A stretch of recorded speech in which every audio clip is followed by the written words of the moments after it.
What's up guys, and welcome back to another episode of the Summer Career Mode. This is episode number 4, and we're starting today's off on the back of our 2-0 win at home to Pisa after Cutrone extended his lead at the top of the top scorers charts in the Serie B, and Ibrahim Bamba got his first goal for Como as well. 5 wins on the trot for Como, 1907, top of the Serie B, and currently 6 points clear of Parma in second, and these guys in third. Yep, first game of today's episode, Sampdoria away from home, tough one here against a relegated Serie A side. Heading into the game here, I will take a point even if our winning run comes to an end. But what a start, 21 minutes in for Gomes between the sticks. If you remember the last episode, I was talking about the duality of lower league goalkeepers in FIFA. Sometimes they'll pull off these weldy saves. Other games they couldn't catch a cold. My goodness gracious me. One of the saves of the save already there. Keeping it a 0-0 somehow from 2 yards out. That was like Jersey Dudek in the Champions League final. And then the second half, 12 minutes after the restart, we will get ourselves in front.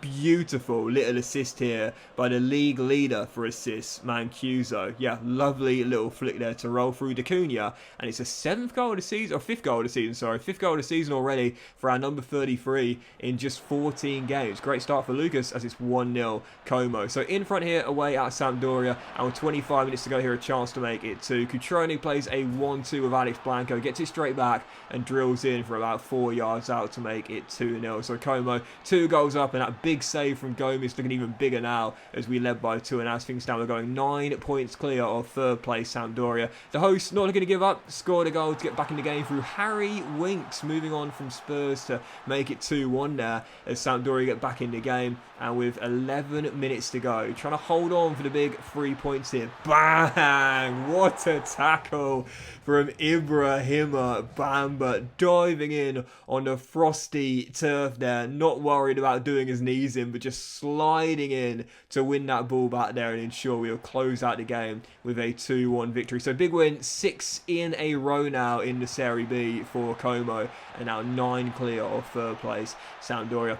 Following game, taking on Regina George for the next one, coming to take us on. Sorry, we were taking them on away from home, and heading into the game here, it was a Coppa Italia game, and you know, to be honest, I do this quite a lot, but like when I'm taking on someone in the cup here, when I'm in the lower league, I'll practically always rest my players in the lower rounds. I get a little bit further and I'll start playing some starters, but in the lower rounds I'll rest my entire team because staying focused on the league and going for promotion is the most important thing.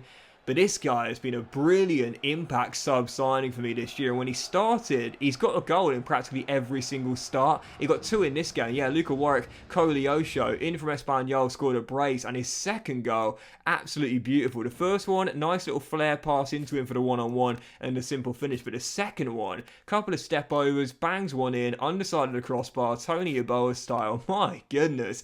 I need to get this guy more game time, man. It's just so frustrating because, you know, he's not really the sort of player for our system because, yes, we like our pace, yes, we go down the wings, but we want our wide midfielders to have something about them defensively as well. You know, Warwick Koleosho doesn't have any kind of defensive capability whatsoever. He's just a rapid winger for the most part. So it's kind of hard to get him the game time. Because in this system, well, we're not going to drop Cutrone or Mancuso. They're the dynamic duo up top who have been on flames this season, the top scorer and the top assist maker. You know, D'Acunha right behind has been a great sort of third-man option, if you will.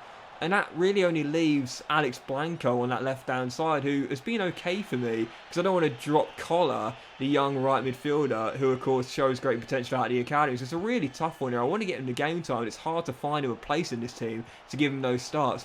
Anyway, following game, on the back of the win against Regina to make it through to the following round of the Coppa Italia. Back to matters in the Serie B as we come back to Lake Como. Alex Blanco, speaking of which, will score his first goal of the season here, finding our leveller as we fell behind early. Like I said, the duality of the lower league goalkeepers in FIFA career mode on full display today. Gomes with that masterclass in the first game against Sampdoria, and that incredible save of the save thus far. And then how he let that first goal in, I got no idea. Still tied at 1-1, 9 minutes after the restart after Blanco finds our leveller, and then we get in front for the first time as well. Lucas down that right hand side, whips one into the middle after a lovely bit of skill to find some space, and there is D'Acunha to head home his 6th for the year from close range. So Como flipped the script in front for the first time, leading by 1, and then with 4 minutes on the clock, the dynamic duo linking up once again, the top assist maker in the league so far, finding the top scorer in the league so far. You got Mancuso, Thankyou, Trone, the dynamic duo linking up once again. That will do it. Final score 3-1. Como come from behind to pick up yet another victory as our winning run in all competitions extended to 8 games. You have 8 games on the trot in all competitions, 7 in a row in the league, and right now, as you'll see, 9 clear of Sampdoria in second and 10 clear of Parma in third. Spezia in fourth, not too far behind right now, but the teams I'm most looking at the moment that are my most concern, Sampdoria in second and Parma in third. As things stand, got a double-digit lead on Parma and 9 clear of Sampdoria as well. So destiny in our own hands halfway through the season, and a great winning run as well. Keep this going and we should be able to pull away in the early stages of the second half. Easier said than done, though, of course. Following game, Spezia away from home, 4th place. This will be a tough one here against a relegated Serie A side, but away from home, looking for a fast start here, and we get it as well. 3 minutes in, tripped up inside the area, definite penalty. It's always funny when you see these animations, you're like, what are you complaining about? Like, you just literally flew in there. Whether you left your feet or not, it doesn't matter. Whether you left the ground or not, it doesn't matter. It's a clear penalty. Pat stands up to take it. You would have seen a moment ago there, top scorer in the Serie B right now, with a chance to net yet another one from 12 yards against Dragovski, and he drills it in, top bins as well. Patrick Cutrone right now, just on absolute flames, and a local lad, no doubt about it, has got his eye not only on a place in the Serie A, not only a place on that golden boot, but also the captain's armband as well. Local lad, born in Como, returning here, and he's got 18 in as many games now, with that one from the spot as well. Surely he is a future Como captain. Well, we lead by 1. He's leading by example right now as he gets us in front away at Spezia.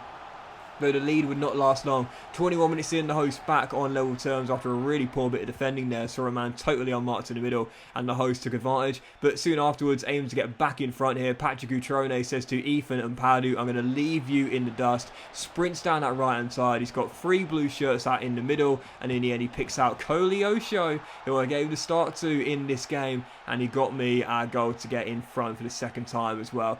He's just I don't know what to do with him, man. I really don't, because I know he's got good potential. He's so young, he's so quick. I really do want to start him, but well, first of all, I can't really change the system because we're doing so well with this current 3-4-1-2. And like I said, I can't drop my top 2. I don't want to drop either of my wingers, and I don't really want to drop my playmaker either. And there's no point in having him as a CM because, I mean, you know, we're not going to get much out of him there. His best asset is the pace. So as a natural CM, we're not really going to get much out of him and utilise the best strength he's got. So it's such a tough one with what to do with him. Anyway, he restored our lead. Spezia levelled once again to make it 2-2. Pretty poor goalkeeper from Gomes, really. But 12 minutes to go. And it is 19 goals in 18 games for Patrick Cutrone. Give him the armband now, man. Seriously, because Belimo's our captain alongside Daniele Baselli in the centre of midfield. But Patrick Cutrone, 19 goals in 18 games, gives us the winner late on there, heading in that corner. At the moment, he is just absolutely unstoppable, as are Como. It is now, I believe, 10 wins on the trot in all competitions, as we aim to extend it in the following game. Fell behind early here at Como, aiming to bounce back, and oh yeah, I'm just loving this connection, man. Mancuso to Cutrone up top there. Once again, they link up. Mancuso wins it back, rolls it through the Pat, but this would be our first game in such a long run without the win. Yep, Cosenza come to Como and bag themselves a point in our final game before the winter break. 1-1 the final score, and a disappointing slip up there. Following that, the transfer window would open, and as you'll see, as it does open, don't expect much because we've got £35,000, so I don't predict we'll be able to spend any money in January whatsoever, so I can't see anyone coming into this Como team, but we did see a few departures there. A few of the players that were loaned in who haven't really played this year, such as Binks. I'm totally fine letting them go because, you know, yes, we've got a lack of depth here, yes, there's not that many players, but we're in the Serie B, there's 38 league games a season, there's only one cup domestically, and we're not in Europe, so I don't think we need to worry too much about a lot of depth here. If the clubs want to recall those players, I'm totally fine with that. I like my normal current starting 11 with a few solid bench players as well. If they want to go, they want to go back home, I'm totally fine with that. I trust the team we got so far. So following game, first test against a Serie A side, Udinese away from home in the third round of the Coppa Italia, taking them on away, and a mixture of starters and bench players out there for this one here, and we fell behind early and then went 2-0 down 34 minutes in. Bit of an unlucky goal there. Gomes makes a great save. The deflection off Ayo now goes straight back to the hosts who make it 2-0. 10 minutes after the restart, Gerard Deulofeu runs through one-on-one, and whilst Gomes makes the great save, once again, I was a little bit unlucky with two of the goals I conceded here, but Udinese leading by 3 regardless, and this game was done at this point. To be honest, it would have been nice to have a cup set here and our first giant killing of the save and our first test against the Serie A side, but if this is what we need to look forward to next season, then we'll definitely need to improve if we do make the Serie A.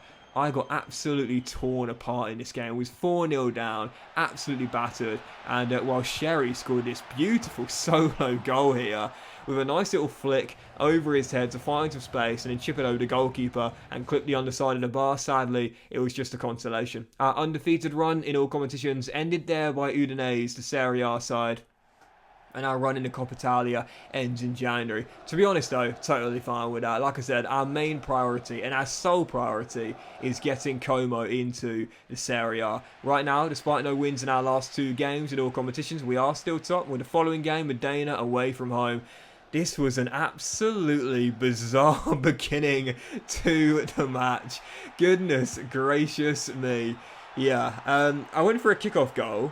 Halfway line kickoff goal, deflected to the goalkeeper, kicks it short, it's one back, and then Mancuso scuffs the shot, it bounces off the snowy turf, and somehow goes in. I have no idea how on earth these lads can call themselves professional footballers, because that was just one of the worst goals I've scored this season. Just terrible. Absolutely terrible all round there from the host. We were leading by a goal, and then 28 minutes in after Mancuso got his 13th of the year, Patrick Cutrone remains our top scorer in the Serie B with now 21 goals for the season, making it 2-0, and then 3 minutes before the break, Mancuso bags his brace with goal number 14. 3-0 up at the break against Modena, and after no wins in our last 2 in all competitions, going to be back on track here away from home. I love that Bafétimbi Gomes celebration. I keep forgetting how you do it, but it's so cool. Even so, leading by 3, trying to see out the clean sheet, 8 minutes to go, the hosts would grab themselves a consolation goal. You're noticing this a lot. I'm having a little bit of poor luck from deflections this year. A lot of ricochets, a lot of rebounds going straight to the opponents there, as we would lose our clean sheet. Thankfully, still got the win though by 3-1 and extended our lead at the top of the table. And following that, still in January, midway through, we had another scouting update here, our 6th of the season thus far. We're getting some decent players with good starting overalls, including this lad here, Pierre Ferrari, but the potentials just aren't there at the moment. So whilst another one appears here in Ivan Martinelli and Massimo Lombardi as well, I'm noticing that the starting overalls of these youth players are actually quite good, but the potentials, unfortunately, are really low. And that's the frustrating thing, because at the moment, I'd rather have a low overall but a high potential, because, they're going to get game time in this Como team because it's a low quality team. And therefore playing in the Serie B, a second tier. Obviously, they're not going to be too out of their depth, even at 59, 60, 60 overall. I mean, Lucas is still our starting right midfielder in the low 60s overall. And speaking of, for the final game today, at home to Ascoli, he sets up our opener as he finds Tacunha. But I just can't seem to find anyone with good potential at the moment. The overalls are decent, but the potentials just aren't there so far. I'm still waiting to find someone with an exciting prospect tag or better. But yeah, following game, final one today, Ascoli back home, looking for back-to-back wins for the first time in a few weeks. Taking on Ascoli, open the scoring through Tacunha, 7th goal of the season as Lucas gets yet another assist, and then 17 minutes in, a chance to make it 2. There is the youngster out of the academy, and he gets his 3rd goal of the season and his first here in Como as well. Yep, Lucas is third of the year as he does the Charles Ball celebration. Little reference there for those who watch my QPR career mode. He makes it 2-0. Doubled our lead early in the first half after he gets an assist as well as a goal as well. And in 26 minutes in, a chance to make it 3. Mancuso finds him down the right hand side, absolutely dominating in the early stages, and then end up getting yet another goal as well. 4 goals for the season now for number 22. He always scores in 2. His second game where he scored 2 in a row, and it's now 4 for the season for Lucas in a big victory against Ascoli. Final score 3-0, back-to-back wins, and our 11-point gap at the top of the table now looking even healthier. Yes, we're out of the cup. Yes, we still got no money, but the most important thing this season with Como is we remain where we are right now, top of the table as we enter or approach the business end of the season, aim to pull away and cement an automatic promotion place. But that will end today's episode of the Summer Career Mode, guys. So big thank you for watching. If you enjoyed it, if you have, then please do drop a like. So you'll have a fantastic day, and I will see you for the next episode of the Summer Career Mode very soon.